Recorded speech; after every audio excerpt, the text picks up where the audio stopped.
To talk about the results of the experiment, let's have Sherry May. For the results, as we conducted the experiment through a virtual laboratory setup, we set the parameters in 1 meter for the length of the pipe, 0.25 inch for the nominal diameter, which is also equivalent to 0.092 meters. We set mercury for the manometer fluid because mercury can read higher pressures and flow rates. And water is a process fluid. For the elbow, T-line, T-branch, gate valve and swing check valve, we set the flow rates to 4.75 to 33.25, having 4.75 intervals.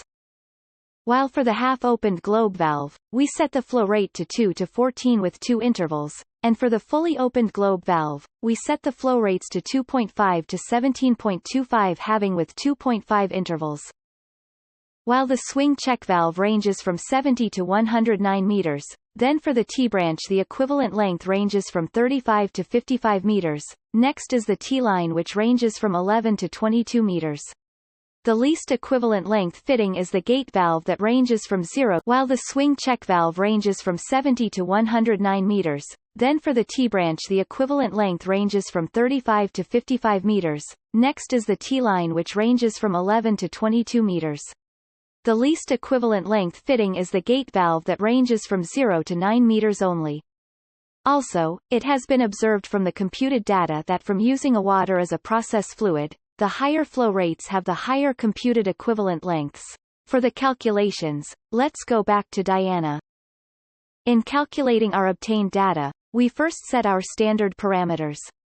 Our process fluid is water and the manometric fluid is mercury. The nominal pipe diameter is 0.25. The flow rates would be similar in T-line, elbow T-branch, gate valve, and swing check, so we can, later on, compare the equivalent length in different fittings. We have to set different flow rates in fully opened and half opened because it has different flow rate capacity.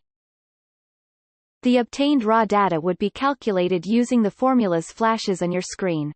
The volumetric flow rate, which is in meter squared per seconds, the pressure drop of water in meter, the cross-sectional area of the pipe in meter squared, the average velocity through the pipe in meter per seconds, the Reynolds number, which is unitless, the friction factor, the delta H in meter, and the equivalent length.